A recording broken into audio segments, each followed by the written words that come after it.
Hello বন্ধুরা, আসসালামু আলাইকুম। ওদের রান্নার চ্যানেলে নতুন আরেকটি ভিডিওতে সবাইকে স্বাগত। আজকে রেসিপিতে তৈরি করে দেখাবো লাফা শাকের ঝোল রান্না।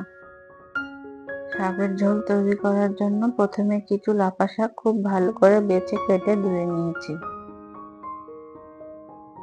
এরপর চুলায় একটা পাতিল বসিয়ে শাকগুলোকে দিয়ে দিচ্ছি। এর সাথে দিয়ে দিচ্ছি পরিমাণ মতো লবণ।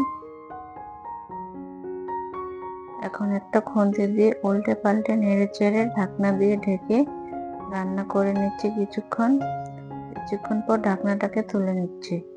শাকটা অনেকটাই নরম হয়ে গিয়েছে, শাক থেকে বেশ খানিকটা পানিও ছেড়ে দিয়েছে।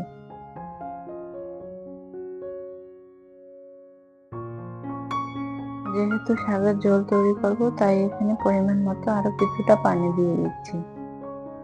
এর সাথে এখানে দিয়ে দিচ্ছি দুটো মিডিয়াম সাইজের বেগুনটার উপর চামড়াগুলোকে ফেলে এভাবে টুকরো করে কেটে ধুয়ে নিয়েছি। আর দিয়ে দিচ্ছি 6-7টা গোটা কাঁচামরিচ। আবারও সবকিছু একবার ভালো করে মিশিয়ে নিয়ে ঢাকনা দিয়ে ঢেকে রান্না করে নিচ্ছি শাক বেগুন খুব ভালো করে সিদ্ধ হওয়া পর্যন্ত। কিছুক্ষণ পর ঢাকনাটাকে তুলে নিচ্ছি।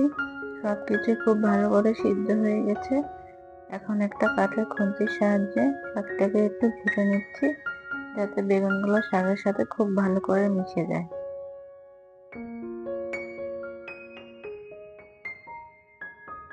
শাকটা খুব ভালো করে ঘেটে নিয়ে নামিয়ে একটা সাইডে রেখে দিচ্ছি। এখন শাকের মধ্যে বাগার দিয়ে দিব। এজন্য চুলায় একটা পাতিল বসিয়ে দিয়েছি। পাতিলটা গরম হয়ে গেলে তেল দিয়ে দিচ্ছি। তেল হালকা গরম হয়ে গেলে দিয়ে দিচ্ছি রসুন কুচি। এখানে শাকটাকে শুধু রসুন দিয়ে বাগার দিব। এখন এইভাবে নেড়ে চেড়ে রসুন হালকা বাদামি কালার করে ভেজে নিচ্ছি।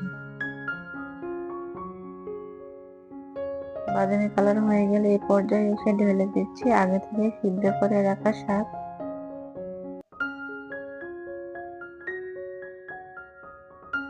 শাক ঢেলে দিয়ে সবকিছু আবার ভালো করে মিশিয়ে নিয়ে শাকের মধ্যে একটা বলক চলে আসলে চুলা অফ করে শাক চুলা থেকে নামিয়ে নেব। তৈরি হয়ে গেল খুব সহজে লাফা শাকের ঝোল রান্নার রেসিপি। আশা করছি রেসিপিটা ভালো লাগবে। ফিরে আসবো অন্য কোনো রেসিপি নিয়ে ইনশাআল্লাহ। সবাই ভালো থাকেন, সুস্থ থাকেন। আল্লাহ হাফেজ।